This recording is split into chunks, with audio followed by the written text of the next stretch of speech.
Chapter 91. You are listening at novelfull.audio. Under that intense heat, Kobe's pink hair crisped into black goo.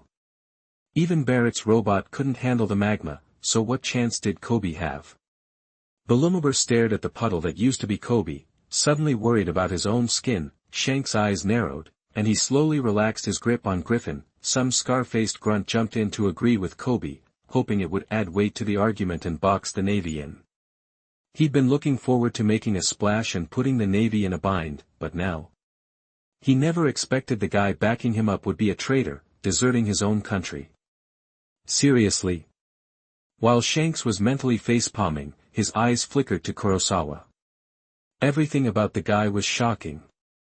Not long ago, he'd heard Kurosawa could go toe-to-toe with Rayleigh. Now, here he was, having just killed Whitebeard, the strongest man alive.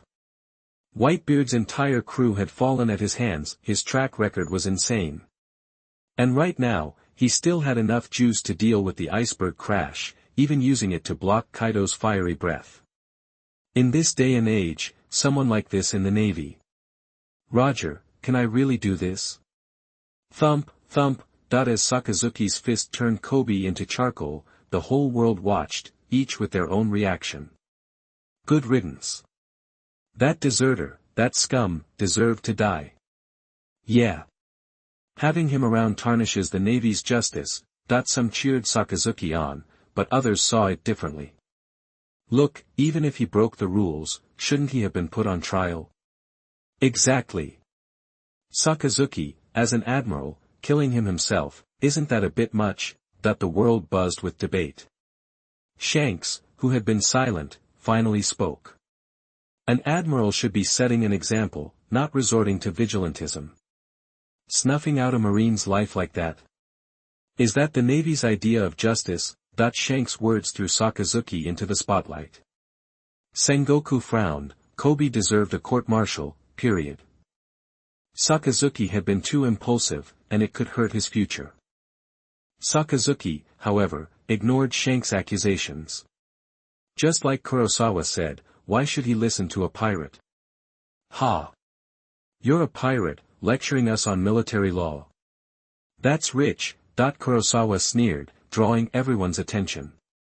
He continued, on the battlefield, desertion is grounds for immediate execution by an admiral, according to the Navy's wartime regulations, gasp, the world erupted. Really? The Navy can do that? Makes sense, actually. Imagine waiting for a court-martial every time someone deserts. How would that fix the damage done in the heat of the moment? Just as Shanks was struggling to find an answer, Kurosawa pressed on. This marine not only refused to fight, but he also tried to suck up to the enemy, badmouthed his comrades, and encouraged them to flee, and he had the nerve to slander the very people fighting for their lives. Any one of those things is reason enough for Sakazuki to take him out. Navy soldiers roared in agreement. Damn straight. Colonel Kurosawa's got it right. Our admiral's on point. Kurosawa eyed Shanks. You're a pirate. Instead of keeping to your own turf, you're here pointing fingers and trying to stir up trouble between the Navy and the world.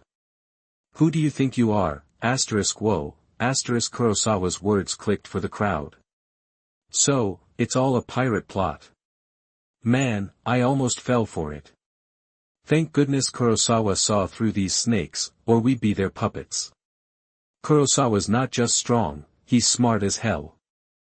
I'm never trusting those pirates again.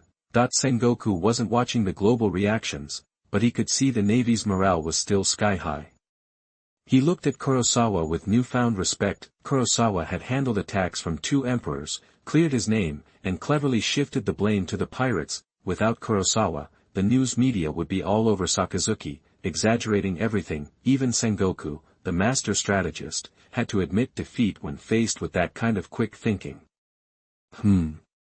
No, it was actually Sengoku who first discovered this diamond in the rough. He set him up as the new face of the Navy, laying the groundwork for his achievements. Yep, still a visionary. Sengoku smiled serenely at Kurosawa, already brainstorming titles for him. He had to get the wording just right. When the time came, he'd act like it just came to him. He'd knock their socks off. Ding! Congratulations on clearing your name and helping Sakazuki. Rewarded with the title, Master of Justice.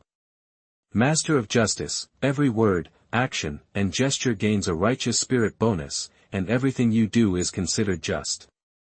Wearing this title will make snatching a toddler's lollipop seem like early education, teaching them that without power, they can't protect what they love. Helping an old lady cross the street won't get you scolded, but praised for promoting her health and supervising her exercise. Kurosawa smiled, looking at the title's effects. You get it, system. Fish giggle giggle. Shanks, looks like your plan just crashed and burned. Kaido, the dark dragon in the sky, cackled, blasting hot air from his nostrils. In that case, let's trash Marineford together. Starting with, that arrogant brat. You blocked my hot breath earlier, right? The dark dragon circled, flame clouds under his feet. Amber eyes locked on Kurosawa. Green wind surged around his massive body, forming blades of strong wind. The dragon spoke in human language. Boy, I'll take your head back to Onigashima to make wine. I bet the aroma will be wonderful. Ha! An emperor talking smack at Navy HQ. Kurosawa soared into the sky, facing the dragon. Fish fish, I'm the strongest creature alive. You wanna challenge me? Kaido boasted, his dragon whiskers fluttering. The last guy who said that died. I guess you're next. Sensing Kaido's bloodlust, Kurosawa's eyes glowed blue. Obscure, dark energy rippled through the air. Before the navy, even a real dragon bows. And you're just a snake, whoa, The navy soldiers went wild, facing two emperors. It took serious guts to call that dark dragon a little snake. That was their new leader, Kurosawa. Miguel's eyes shone with admiration. His boss would never fail, he'd always be the strongest. Huashishin puffed out his chest. The other vice-admirals were pumped. Suddenly, a black shadow cut through the sky like a bullet, heading straight for Kurosawa. Chapter 92. You are listening at novelfull.audio. You son of a bitch, Kaido.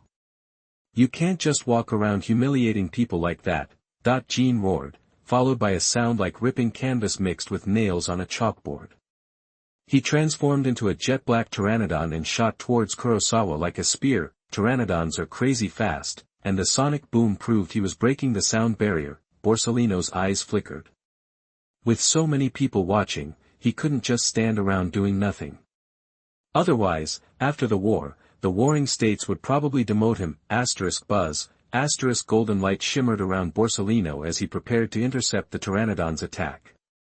But Kurosawa just smirked. Meanwhile, Shanks, who'd been holding back, narrowed his eyes, his observation Hawkeye allowing him to foresee the immediate future faster than anyone else. That power, that's what you're so proud of, huh? Marine. Shanks watched as the dark pteranodon closed in on Kurosawa.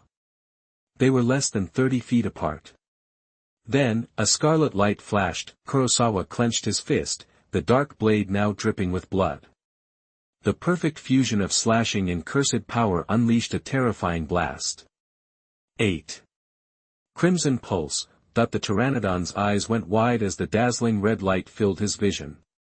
The dark red cursed energy, combined with countless razor-sharp cuts, tore through the Hawkeye protecting his wings, dissolving Jin's Dan Gong Huang and piercing his body with the 8. Crimson pulse. Ugh. Ah. Jin groaned, shock etched on his face.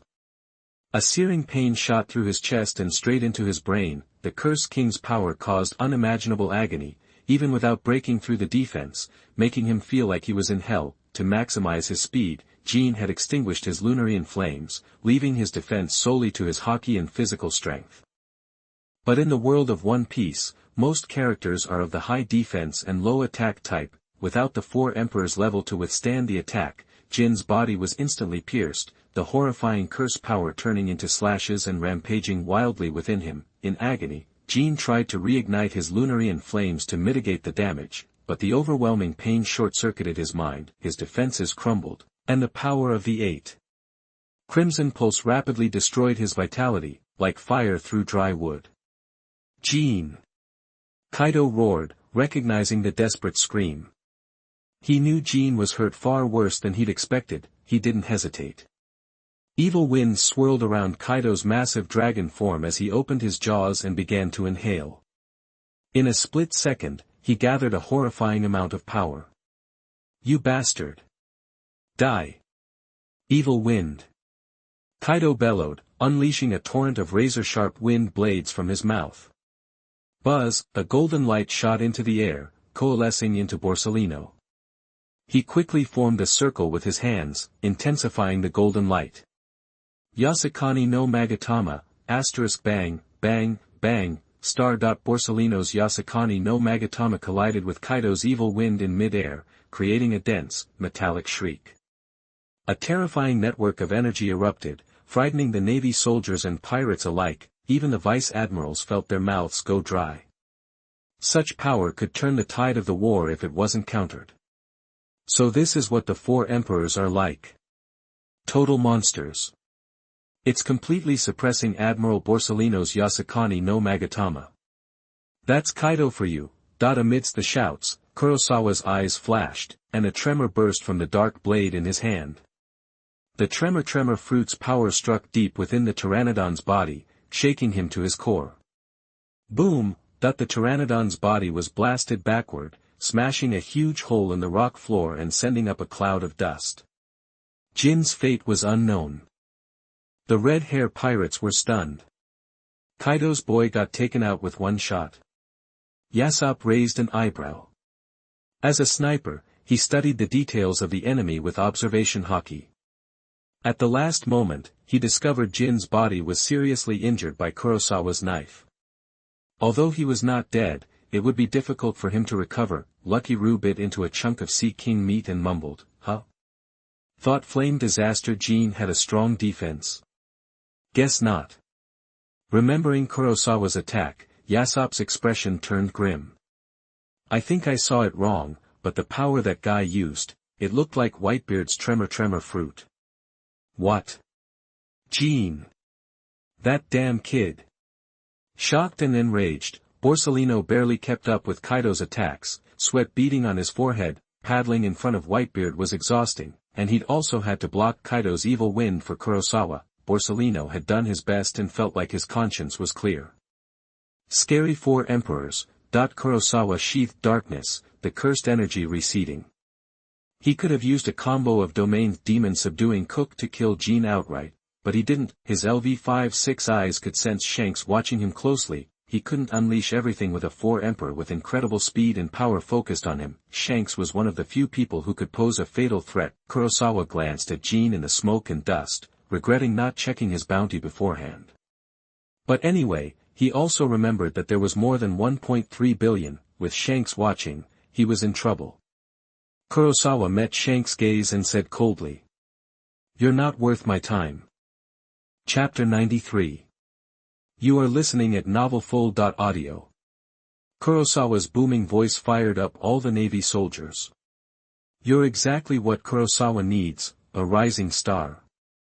That guy he just took down was Gion, the Flame Disaster, one of the four emperor's top dogs.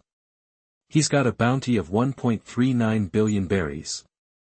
And Kurosawa wiped the floor with him. That even after Kurosawa one-shot Kaido's lieutenant, Sengoku, Sakazuki, and the others weren't celebrating, especially Sakazuki, who was fixated on Straw Hat Luffy getting further away. Sakazuki was reaching his boiling point. "Red hair!" Sakazuki roared, but with two of the four emperors standing in their way, even with all three admirals present, catching up would be a nightmare. Plus, there's still that Barrack guy in the back. One wrong move, and he'll start absorbing buildings and turn into a giant robot. Way too much destruction. Gion. The massive dragon slowly shrunk, and Kaido, back in human form, walked to the edge of the crater. Seeing Gion covered in blood, his face darkened. "Huh, you ignorant brat." Kaido spun around, his eyes filled with murderous intent. Boom! Intense Hawkeye surged from him, exploding across Marineford Square in a thick, purple-black burst of thunder. Boom, crack, with a deafening roar, Kaido vanished, leaving behind a crater of pulverized earth. His raw power was like a doomsday weapon, utterly savage. Thunder Bagua, like a thunderclap, Kaido's speed was blinding. Even advanced observation Hawkeye couldn't track him. Damn it! Sengoku exclaimed, his face grim. That monster's going for the kill. Garp's eyes narrowed, his muscles bulged, and Hawkeye flared around him as he launched himself like a cannonball. Too late. Kurosawa! Sengoku yelled, sweat dripping. He could already see Kaido looming in the air. The hulking demon swung his Hassaikai club, his eyes glinting with malice. Purple-black lightning crackled around the massive mace, the metal reflecting a cold, lethal light. Kaido's unwavering intent was fixed on Kurosawa. Kaido's sudden burst of speed caught almost everyone off guard. Sakazuki and Akiji didn't have a prayer of intervening, and even Kizaru, closest to Kurosawa, was caught flat-footed. Mihawk's eyes narrowed in the distance. Unlike the aged and sickly Whitebeard, Kaido in his prime was on a different level. Just the speed of that attack meant 99% of the people there wouldn't even see it coming. Shanks silently gripped the hilt of Griffin, glimpsing the aftermath 3 seconds in the future, calculating whether to seize the moment to strike. Captain. Ben Beckman said. He had let his guard down, sensing the overwhelming killing intent barreling toward him. Kurosawa just laughed. His blood was pumping. Boom, sure enough, under the gaze of powerhouses like Sengoku, Kaido's Hassaikai smashed down with the force of thunder. Clang, the blade of dark flashed crimson as it collided with the purple-black lightning-infused Hassaikai. He actually reacted. Eyes widened all around. Buzz. The shockwave created by the impact ripped apart the air. Kurosawa's Haki wasn't enough to hold out for long, and Kaido's purple-black lightning Haki started to gain ground, surging with crimson-cursed energy. Kurosawa's only option was to coat dark in a razor-sharp cursed power slash, infused with the power of vibration, to meet Kaido's Thunder Bagua head-on. Clang clang clang, the clash unleashed a terrifying shockwave, whipping Kaido's hair, continuously sending visible ripples vibrating rapidly. It was an attack of domineering aura, stunning the pirates and navy soldiers who barely withstood Shanks' initial round of domineering AoE. Finally, after less than 2 seconds of clashing. Boom, the full force of the collision exploded. Kurosawa was sent hurtling into the ground like a meteor, the purple-black Haki clinging to him. Blood dribbled from Kurosawa's mouth. Kaido stared down at him, his eyes full of crazed satisfaction, his face twisted in a grimace that could kill. He stood tall in the air like an invincible god of war. At least, that's how the Navy saw it. While Kaido had a brief moment of triumph, he was more perplexed by the smile on Kurosawa's face at the very end. What did that faint smile mean? With a boom, Kurosawa slammed into the ground. The force shattered the rock, and a strange power churned within him. This was the first time Kurosawa had been hurt this badly.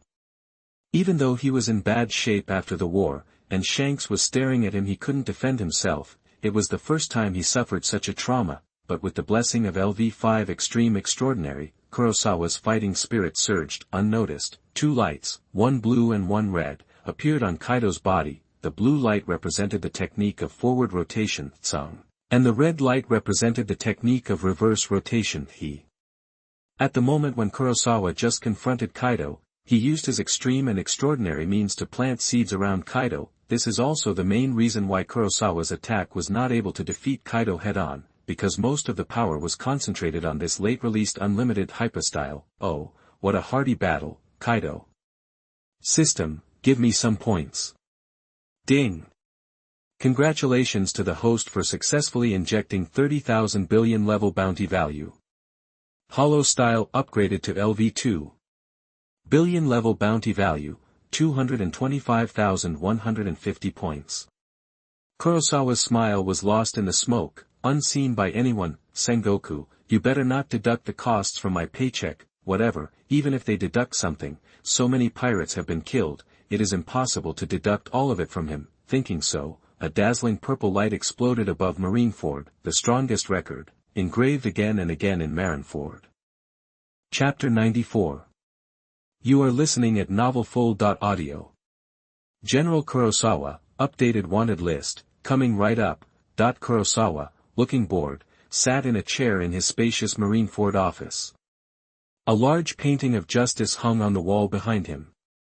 Seriously, how many times do I have to tell you? When it's just the two of us, call me boss. Kurosawa looked at the dark-skinned, muscular man in front of him, a look of satisfaction on his face. Miguel had really transformed since the war 2 years ago. Now, Miguel had not only mastered all 6 styles, but had also awakened his observation hockey and developed his armament hockey to an intermediate level. He was on the cusp of advanced armament hockey.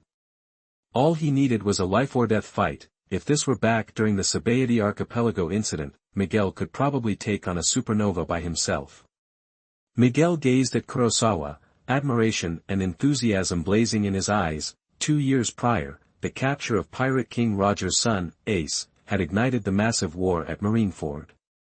Kurosawa had rocketed from a naval colonel to the rank of admiral, hailed as the Navy's strongest monster of the new era.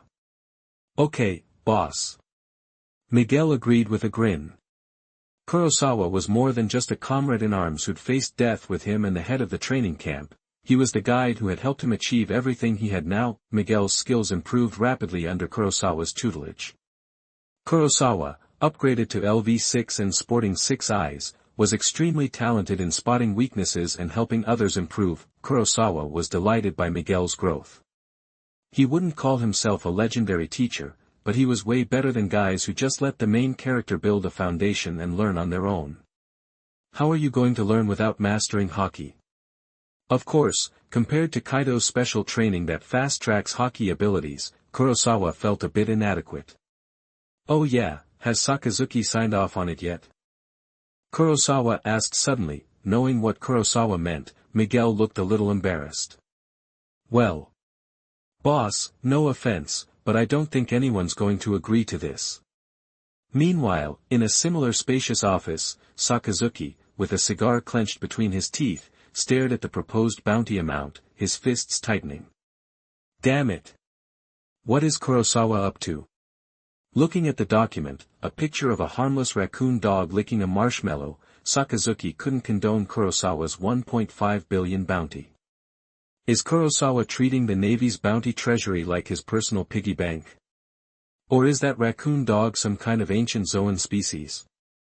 Back in Kurosawa's office, looking at Chopper's file, Kurosawa stroked his chin, deep in thought. Maybe this candid photo just isn't fierce enough. Ugh. I'll have to get Vegapunk to issue a certificate for this guy. Miguel, do you think the title Animal-type mythical Zoan human fruit nine-tailed cat demon form is worth 1.5 billion? Boss, I think that works. Miguel hesitated for only a moment before nodding in agreement. Hearing this, Kurosawa smiled and stood up. Let's go. Can't let Morgans make a fool out of me. Kurosawa and Miguel left the office. On the table were various photos of the Straw Hat Pirates' activities over the past 2 years, the curly-browed blonde being chased by a crossdresser on the beach, the green-haired swordsman being hunted down by a horde of baboons in the forest, Nico Robin getting paler and paler in the snow, and Straw Hat Luffy receiving personal guidance from the legendary Rayleigh Amazon Lily. Their paths are almost entirely in Kurosawa's hands. 2 years is enough time to get a lot done. For instance, he secretly recruited Morgans, the president of the World News, to his side. It all began when Kurosawa's prestige level reached LV6. That's a long story, so we won't get into the details here. Then there's the secret recruitment of Doflamingo, one of the 7 warlords of the sea, as his own hidden asset. However, Doflamingo was the most rebellious of the bunch, which wasn't a big deal. That story is much simpler and more brutal. One dark and stormy night, Doflamingo was relaxing on a plush sofa. Moonlight streamed through the window. Violet was asleep in his arms. Suddenly, a figure materialized at the window. Hey, long time no see. You are. Fufufu. Admiral, what brings you here so late? Doflamingo instantly went into battle mode, veins bulging on his forehead, proving his extreme unease. He recalled how, during the war, Kurosawa, the madman, had openly murdered Boa Hancock, who was still a warlord. It was later discovered that Boa Hancock had violated the warlord's regulations by illegally harboring wanted pirates on Amazon Lily Island. She had even assisted Straw Hat Luffy and Marshal Teach in infiltrating, impel down and attacking Navy soldiers at Marineford. After an investigation led by former Fleet Admiral Sengoku, it was determined that Kurosawa had discovered Boa Hancock's crimes and killed her on the spot, fulfilling his duty. Even with pressure from Amazon Lily, Kurosawa was not punished. Before that war, Doflamingo never would have imagined this menace would visit him. He had only intended to kindly remind Kurosawa's CP of his thoughts on him. However, he later feared Kurosawa's strength, and since he was aligned with Garp and Sengoku, he took no further action. Why was this guy visiting me so late at night? Numerous thoughts raced through Doflamingo's mind, but Kurosawa didn't have such concerns. He was there to discuss future plans. Doflamingo's combat power might not be amazing, but the pirate underworld information network in his hands was something Kurosawa coveted. As for how to make him surrender it, Kurosawa's methods were direct. Coercion, plus punches. After a brief exchange, Kurosawa made his intentions clear. Doflamingo, always cunning, might have been influenced by destiny, unable to let Kurosawa ruin the storyline. A sinister smile spread across his face under his pink sunglasses. Fufufu, I refuse. Then, as Violet watched in shock. Boom. In the dead of night, a figure was sent flying from King's Plateau all the way to Dressrosa Port Street, creating a massive crater. Doflamingo lay in a hospital bed next to the crater, and after a night of contemplation, he became honest, at least on the surface. This was the beginning and end of the night sky flyer incident that rocked Dressrosa. There were even rumors that the moon had fallen into the crater, but Buggy the Clown not only gave Kurosawa the most headaches but also helped Kurosawa rake in a ton of bounty points. Those who obeyed were recruited as subordinates, those who disobeyed were eliminated. And Buggy the Clown managed to surprise Kurosawa every now and then, which was quite entertaining. Boss, I thought you were going to find Vegapunk. Why did we come to Sabaody Archipelago? Miguel asked, confused. As he followed Kurosawa, Kurosawa simply smiled. He was here to welcome Luffy's departure. After all, he broke up the crew here 2 years ago. You've got to start and end with panache. Judging by the time, it should be soon, right? Chapter 95. You are listening at novelfull.audio. In a bar in Shampoo. 2 years, and everyone's grown so much. It's wild. A woman with sleek black hair planted her hands on the table, chin up, looking at the white-haired guy next to her. Rayleigh still drank, but he looked heavier than he had 2 years ago, when he was all about enjoying life. It was rare to see the Pirate King's former right-hand man, Dark King Rayleigh, so serious. Hang on, will ya? No guarantee everyone even makes it here. The way things are. Rayleigh took a gulp of wine, a flash of regret and killing intent in his eyes as he thought of someone from the past. He frowned. With that guy in the Navy now, any pirate with 100 million plus bounty is scared to even breathe. Rayleigh's gaze sharpened. Xia Qi, watching him, knew he was pissed about Kurosawa taking out Boa Hancock. She felt the same. What most people didn't know was that Xia Qi used to rule Amazon Lily, and Rayleigh was the man she was crazy about. Boa Hancock was like their own daughter. You can imagine how they felt. The Revolutionary Army's still cool, but they can't protect Amazon Lily right now. Though, they did say they'd take us in. Xia Qi blew out smoke rings. Rayleigh's murderous thoughts returned. If I knew it would end like this, I would have killed him there no matter what the cost. Rayleigh. Xia Qi looked concerned. Rayleigh slammed back his drink. Barrett's making moves with his war kingdom. Compared to the other emperors who've been chilling for ages, and Blackbeard, who even knows what that freak's thinking. And you're all women, it's too risky to join them. Shanks, I can't get a hold of him. Kaido and Big Mom are out. Looks like Amazon Lily's best bet is to ride with Barrett. He's probably the most tolerant. They were all on Roger's ship anyway. Most importantly, we all want the same thing, Kurosawa dead. Xiachi sighed and nodded, still worried about what came next. The Straw Hat Pirates are huge now, and their code's been cracked. No idea who'll show up. Humph, whoever it is, they can't stop the new era from starting. Rayleigh's eyes blazed with determination, and his unseen force shattered the glasses on the bar. Dusk. The sun-warm, Creek star, the bar's old door groaned open, and a green-haired figure stood there, 3 swords strapped to his waist. Ah! Xia Qi smiled. Whoa! First one here. Rayleigh seemed surprised. What? Nobody else? Zorro, one eye narrowed, smirked. Figures those guys would be late. In another corner of the bar, a girl overheard the chatter around her. Business is booming on this island, huh? Yeah.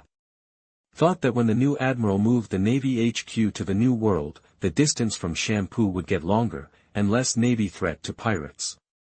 True, a ton of pirates are skipping those other dangerous islands and coming here to head to the New World, but who would have guessed? The new admiral swings by Shampoo every so often to clean house, like clockwork. They say he one-shots every pirate trying to get to the New World. Kurosawa. Nami's eyes went wide, and her hand trembled around her drink. 2 years ago, this guy's name alone scared them stiff, and in just 2 years, that Navy sergeant had become an admiral. I saw it with my own eyes. The admiral wasted a supernova with a 145 million bounty in 1 second flat. Gone. No way. It's true. But Admiral Kurosawa only seems to go after pirates with over 100 million. At first, some tried to get famous by taking him on. You can guess how that went. So, fewer and fewer high-bounty pirates are around. Now, there's not a single pirate in Shampoo with a bounty over 100 million. I used to see Admiral Kurosawa all the time, total hottie, but not anymore. The island's thriving because of it. Kurosawa's like a good luck charm. Every shop's doing great. Heard the Straw Hat Pirates are making a comeback. Bold move. Their leader, Straw Hat Luffy, has a 400 million bounty. Kurosawa will be here again. Down at the docks, a curly-browed blonde guy showed up, his eyes radar scanning the women, blood poured from his nose. He'd been running from transvestites for 2 years straight. Sanji could take it. Women. Real women. Can't be wrong. They're all right here. On a big stage, Soul King Brook was about to sing La La La La La when a figure appeared in front of him, blue eyes, righteous cloak. Brook's bones rattled. Long time no see. Ready to dance, Kurosawa smirked. If he was right, Rayleigh was on the island, Rayleigh, with ties to the revolutionaries and the Emperor Barrett. Kurosawa had him on his radar. Soon, Rayleigh's new bounty would drop. The old era had to bleed and sacrifice for the new one to thrive. Chapter 96. You are listening at novelfull.audio. Obviously, Allen Iverson was expecting this reaction from the crowd. No one knew Han Yi's true strength better than Iverson. Iverson dribbled to just inside the three-point line, stopped on a dime, and launched a long two-pointer. He scores. 4-2.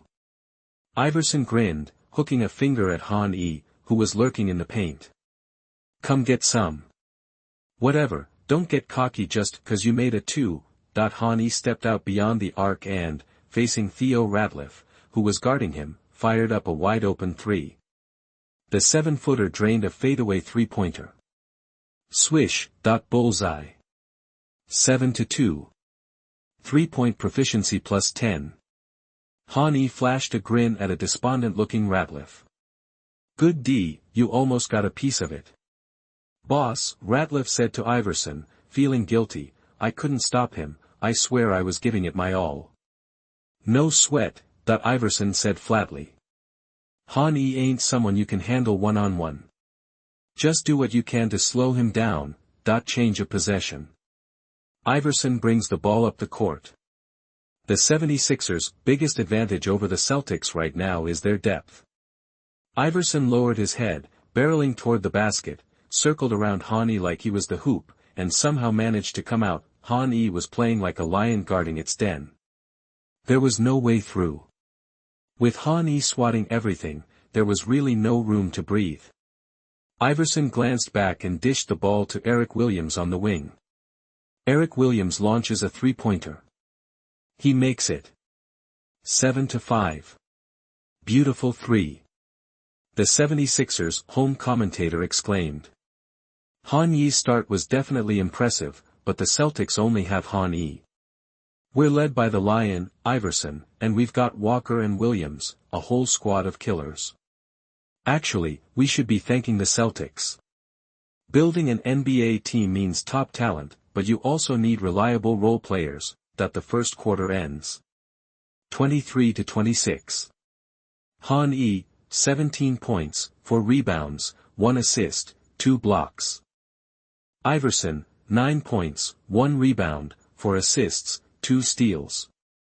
The Philadelphia 76ers ended the first quarter with a 3-point lead, overcoming a shaky start with teamwork. Compared to Iverson, who was playing as a facilitator, Han-Ye's 17-point quarter was the definition of a lone wolf. But it's not just Han-E. His teammates couldn't hit the broad side of a barn. Han-E was used to it, calmly sipping an energy drink on the bench, closing his eyes to recharge. The Boston Celtics have beaten some stronger teams than the Philadelphia 76ers this season, but the 76ers have always been a tough matchup for the Celtics. Although the 76ers are supposedly a Twin Towers lineup, Theo Ratliff is really just a blue-collar player. He'll catch lobs, but he's not going to try and create something out of nothing. Antoine Walker, while considered an offensive power forward, preferred the three-ball over the inside game. Someone once asked Antoine Walker, "Why do you shoot so many threes every game?" Antoine Walker replied, "Because there's no four-pointer, but every time he ends up in the low post, he'll only take a token shot inside after the coach begs him to. If there's any decent look from beyond the arc, he's firing away." In this game, with Han-E patrolling the paint, Antoine Walker makes a half-hearted move inside, then claims it's too crowded and happily starts chucking up threes from outside. In this situation, Han-Ye's interior defense is wasted. He doesn't go inside at all, shooting from the outside. What can you do? Are you supposed to chase him out beyond the arc?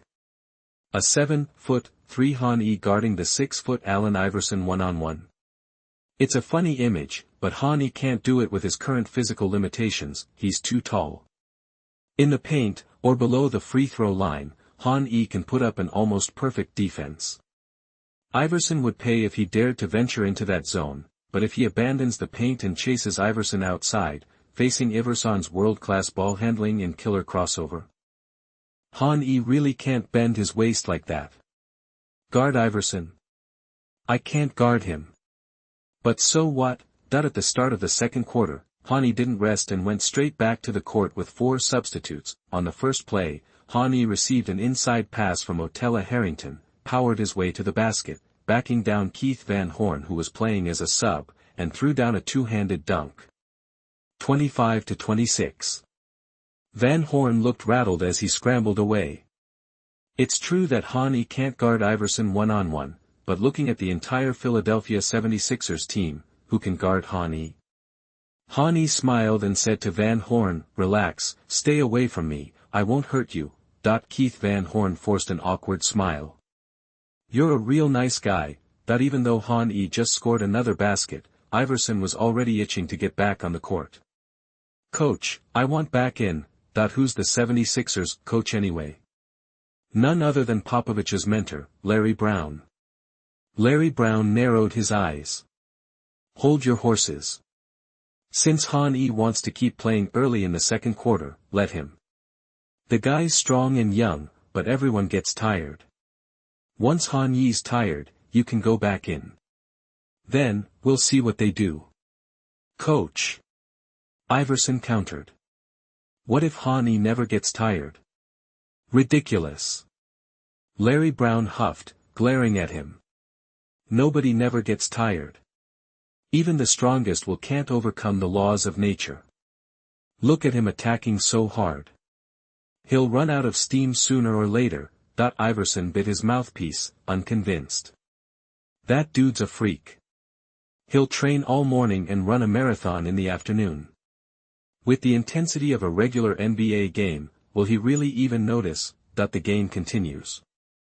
76ers backup point guard Eric Snow passed the ball to Aaron McGee, who was wide open beyond the arc. Aaron McGee took a dribble to adjust, calmed himself, and got ready to shoot. But with that dribble, he moved sideways. A giant yellow hand was already looming. Chapter 97. You are listening at novelfull.audio. Aaron McGee didn't even have time to get a shot off before Han Yi's hand swatted the ball. Bang! Solid contact. Actually, it wasn't just a swat, Han Yi grabbed it. The ball didn't go flying. Han Yi had it locked down, and a massive force sucked right through the basketball and into Aaron McGee.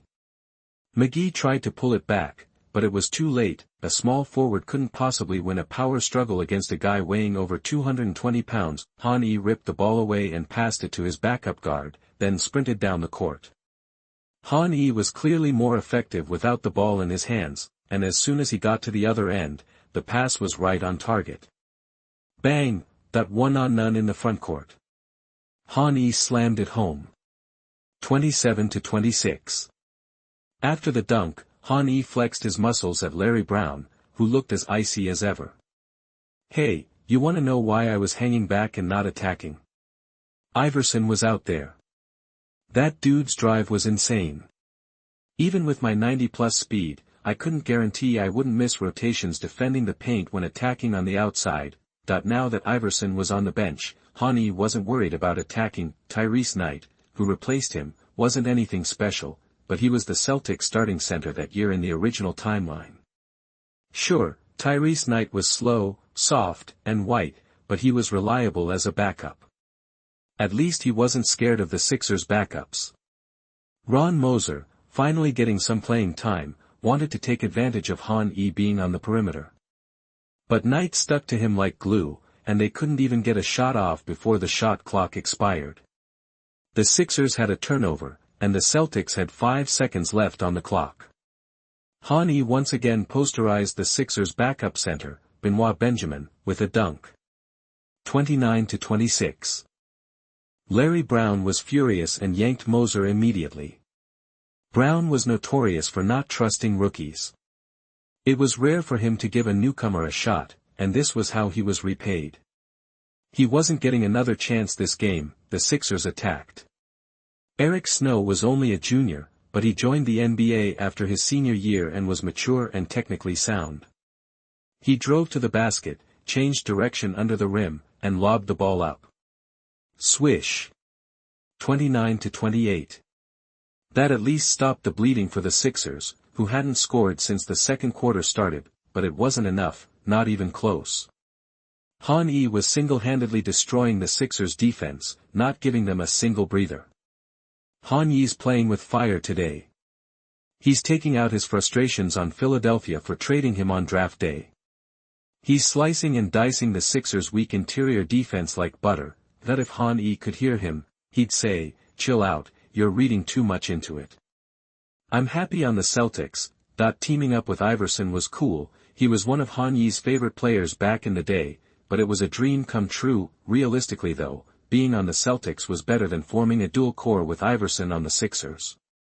The power and freedom the Celtics gave Han Yi weren't something he could get playing second fiddle to Iverson. It wasn't something even the wild Iverson got. Han Yi simply bulldozed through the Sixers' defense again, snatched the ball with his right hand, and dunked it. Larry Brown called a timeout. 40-30. Han Yi had not only erased the Celtics' first-quarter deficit but also built a 10-point lead with 9:07 left in the second quarter. And he wasn't even sweating. Is he really tired? Larry Brown was starting to get worried. Coach, let me get in there. Allen Iverson leaned down and carefully tied his shoes. It's time a veteran taught this kid a lesson. Iverson's presence had an immediate effect. This time, he didn't avoid Han Yi. He floored it, heading straight for him. He barreled directly into Han Yi, and faked a shot. Snap! Han Yi blocked the shot, but the ref blew the whistle. Foul on Han Yi. Iverson pretended to be stoic, not even glancing at Han Yi as he walked to the free throw line and sank both shots. He couldn't help smiling after the second one. It was Han Yi's third foul with over 8 minutes left in the second quarter. What did that mean? Either Han Yi would sit for the rest of the half, and the Celtics would play a lineup without him against the Sixers starting lineup led by Allen Iverson. Or Han Yi would stay in the game and had to tone down his defense, or he'd pick up his fourth foul, and the Celtics would be toast. Anyone who'd watched the first quarter knew the Celtics couldn't compete with the Sixers without Han Yi. Han Yi told coach Rick Pitino he was fine, he didn't need to come out, and he'd figure out how to avoid fouling. Pitino looked at Han Yi with a hopeful expression. For a team that relied on one guy so much, how Han Yi managed his fouls was a problem he had to figure out. Perfect defense leads to fouls. We know how good you are on D, so tell me, how are you going to balance intensity and staying out of foul trouble? Then, Pitino was dumbfounded. Han Yi said he was fine, but he didn't seem to be considering his fouls at all. On offense, he was still attacking the rim like a madman, and on defense, he was still going all out to block every shot. With 5:15 left in the fourth quarter, Han Yi picked up his sixth foul and was ejected from the game. From the tip-off until those last 5 minutes, Han Yi hadn't rested for a single minute. As Han Yi walked toward the locker room, he stretched his limbs and started thinking about which fruit plate he wanted for tonight. At that moment, the Boston Celtics, on the road, were beating the Philadelphia 76ers by 21 points, 101-80. Chapter 98. You are listening at novelfull.audio. Rick Pitino was puzzled. So, this is your answer to handling foul trouble. What am I supposed to do when I get into foul trouble? Rick Pitino gave a wry smile. Just turn the game into garbage time early, right? Han, you always keep me guessing. With a 21-point lead and only 5 minutes left in a game where scores hovered around 100, you'd think it was garbage time, right? But the Philadelphia 76ers weren't about to throw in the towel. Allen Iverson, on the bench, yelled, "The Celtics don't have Han Yi anymore." A 21-point lead is nothing. Back on the Celtics sideline, Rick Pitino said something similar to his players. Han Yi built us that 21-point lead, and now he's in the locker room. Our job is to hold on and win this thing, or Han Yi will never let you live it down. When Allen Iverson's last three-pointer clanked off the rim, the Celtics finally eked out a 106-103 road victory over the Philadelphia 76ers. In the 5 minutes Han Yi was out, the Sixers went on a 23-5 tear, shooting over 80%, but they ran out of time in the end. The Celtics didn't play as poorly as the final score suggested. They hustled and tried hard, but without Han Yi, they looked like anything but an NBA team. The Celtics players stuck to the coach's game plan: run down the clock, limit turnovers, and pack the paint. Even if they couldn't score, they wouldn't let the Sixers get easy fast breaks, but it didn't matter. Without Han Yi, rookie McGrady was double-teamed. The Sixers' twin towers, who Han Yi had dominated all game, suddenly looked unstoppable in the paint. And every time there was an open look, Ben Wallace was there at the free throw line. What were they supposed to do with that? Rick Pitino, unable to watch any longer, subbed out Big Ben, and things got even worse.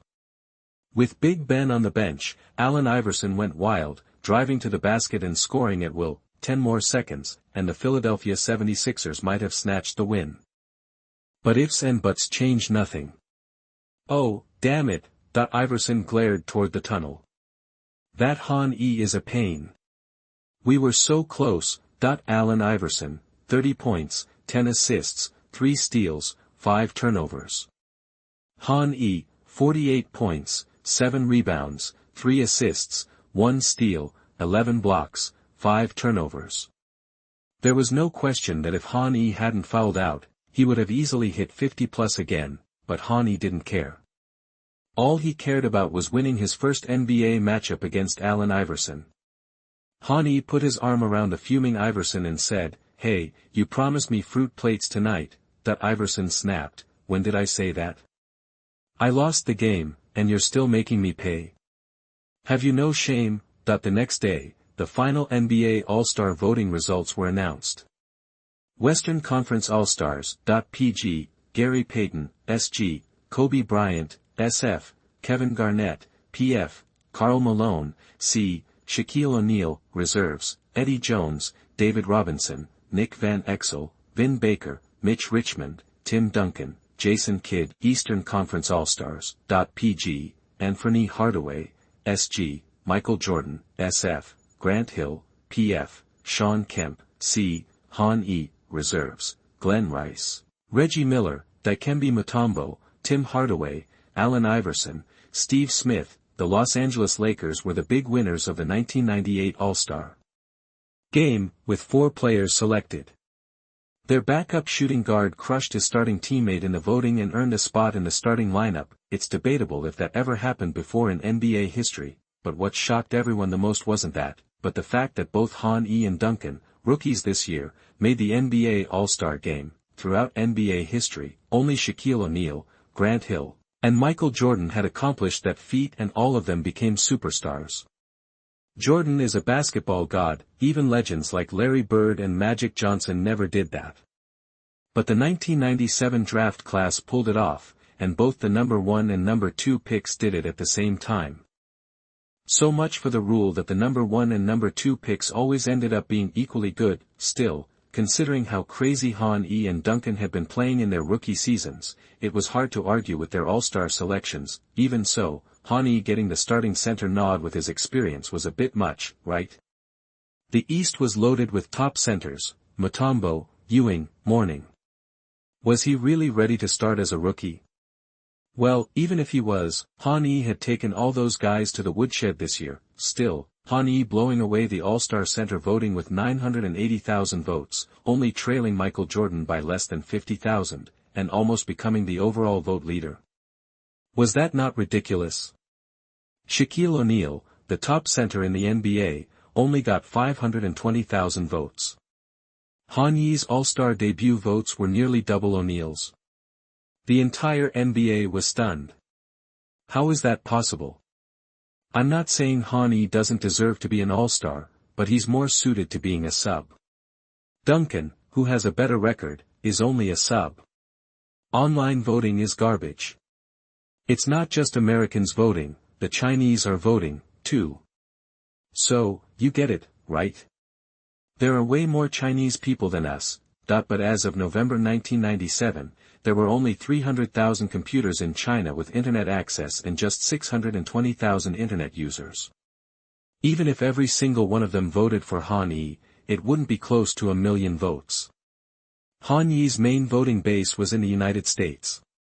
Compared to Dikembe Mutombo, the runner-up in the Eastern Conference Center voting, Han Ye's performance was just too insane.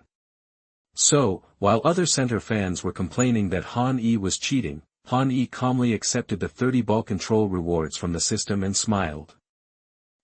Why are you all yelling? The days that will terrify you Americans are coming. In 2 years, just 2 years, you'll understand the mysterious power from China. But O'Neal didn't have the patience to wait 2 years. He exploded. Who is Han E? Does he deserve to lead me by twice the votes? Mark my words, January 17th, I will destroy him completely. Chapter 99. You are listening at novelfull.audio. Before the 17th, O'Neal became the new Xianglin Sa, constantly telling reporters why Han E got more all-star votes. I told my kids, the only way Han E beat me in all-star votes is if our votes got mixed up with the Chinese ones. That's just wrong. We're an American league. Those Chinese folks don't even know basketball. They just vote for their own. Han E just shrugged. Guess I should be glad O'Neal's in the West. If he was in the East, he'd be warming the bench behind Mutombo. So you're saying I depend on Chinese votes? Yeah, so what? What makes you think O'Neal isn't Chinese? Then Han E offered some pointed advice. O'Neal's feeling salty about it, huh? Here's an idea, get reincarnated and come to China. I guarantee he'll be an all-star starter. Han-E didn't have time to say more. After beating the Philadelphia 76ers, the Celtics were staring down a brutal back-to-back. First, they had the top-ranked Utah Jazz from the West at home, followed by the top-ranked Chicago Bulls from the East. The result was a predictable beatdown, against teams gunning for the championship. All the little adjustments in the world don't matter. If you can't win, you can't win. The gap in pure talent was obvious to the Boston Celtics. Even though it was a back-to-back, the Celtics only really tried in one game, giving it their all in the first half. When they couldn't keep up, they just packed it in. In the second game against the Chicago Bulls, they were only down by 15 early in the third, plenty of time to come back. But then they looked at Michael Jordan, eyes blazing, and thought, "Forget it. We Celtics can't afford to mess with that." They decided to save their energy for the next game. After just one day of rest, the Boston Celtics were on a plane to Los Angeles. They had 2 games in 3 days, the Los Angeles Lakers and the Los Angeles Clippers. Compared to the Lakers, who were third in the West, the Clippers were a losing team with half as many wins as the Celtics. The smartest move was to go all out against the Clippers, and then give it your best shot against the Lakers or mail it in. That way, you could leave the West Coast with a respectable 1-1 record. If you lost the first game against the Lakers, you'd be gassed and likely drop the game against the Clippers, making it 2 straight losses. Add that to the previous 2, and you're looking at 4 straight losses, a disaster. But that was just the way fans and experts saw it. The Celtics had a simpler plan. Since we're here, why not try to steal a win? You can say the Celtics aren't good enough, you can say we don't have the talent, but you can't say we aren't in shape. How can a bunch of young guys in their early 20s lose a physical battle? The Lakers, who have 4 All-Stars, including 2 starters this year, Han-E grinned. Big risk, big reward. No reason not to go for it. Besides, even though the Lakers have all these stars, they aren't nearly as tough as the Lakers will be in a couple of years. That even with 4 All-Stars, the Lakers revolved around O'Neal. And even though Kobe was an All-Star starter, he was still coming off the bench. Kobe's shooting form might be beautiful, but his shooting percentage was trash, and that was exactly the kind of team Han-E loved to play against. Starting lineups for both teams: Boston Celtics, PG, Dana Barros, SG, Greg Minor, SF, Tracy McGrady, PF, Ben Wallace, C, Han-E. Los Angeles Lakers, PG, Derek Fisher, SG, Eddie Jones, SF, Rick Fox, PF, Robert Horry, C, Shaquille O'Neal. An hour before tip-off, the Great Western Forum, the Lakers' home court, was already packed. The Staples Center, which fans know today, was still under construction in 1998. The Great Western Forum might have been a little old, but the fans were fired up. Shaquille O'Neal wasn't getting ready for the game with his teammates. Instead, he was singing and dancing on the sidelines, bragging to some of the regulars who always came to watch the Lakers. "Hey, you guys made it. See that yellow-skinned kid over there? That skinny dude got more All-Star votes than me. Can you believe that? I'm gonna destroy him tonight." "What? You're a Han-E fan?" "No way. You always come to my games. How could you be a Han-E fan? He's just a rookie. What made you switch?" "What? You just became a fan this year." "What? You voted for Han-E in the All-Star game?" "Damn it, new beef, old beef." Shaquille O'Neal and Han-E lined up for the jump ball. "Hey, little monkey." O'Neal was still talking smack. "You're gonna be crying for your mama tonight," Han-E said. The ref tossed the ball high, and as it reached its peak, Han-E went straight up. Snap, quicker, higher. Han-E easily won the tip for the Boston Celtics. After he landed, he couldn't resist adding, "Hey, old man, actions speak louder than words." "Old man?" O'Neal was stunned. "I'm only 26.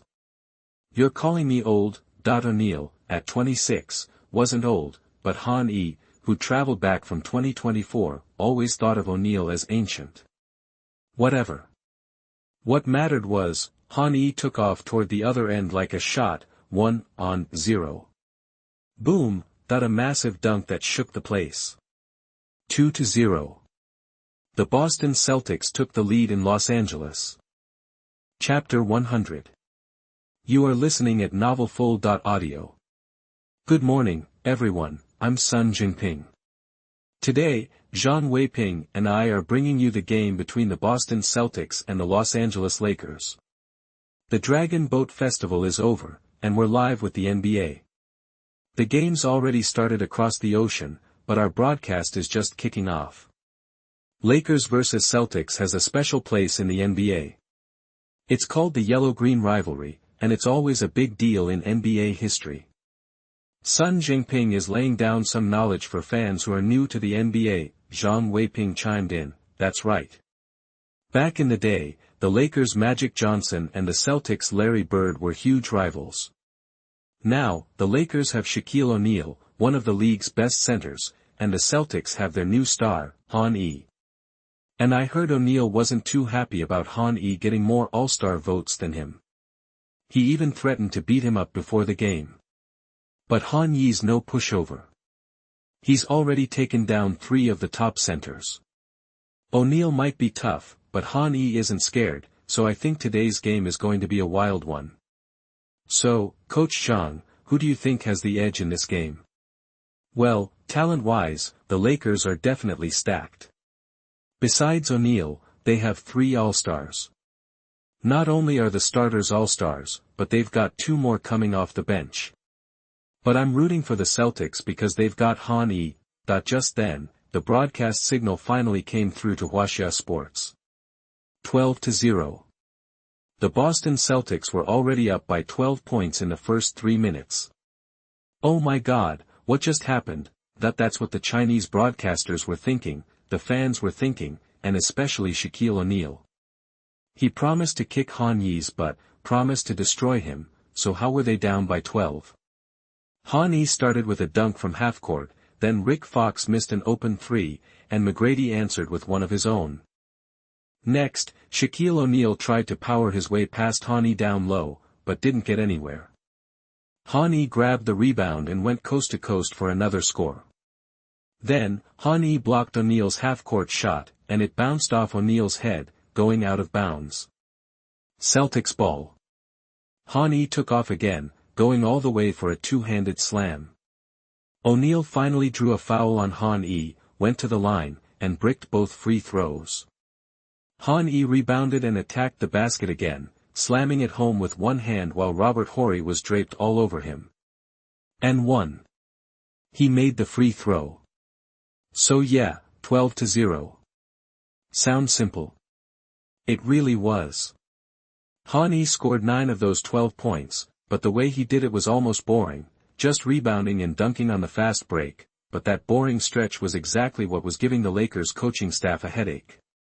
There was only one ingredient in that offensive burst, the fast break, but breaking those plays down revealed something scary. Usually, fast breaks happen when the other team misses a shot, the defense gets the rebound, and they take advantage of the opponent's bad positioning to switch from defense to offense, or when the opponent turns the ball over, and the team on defense intercepts, leading to a numbers advantage.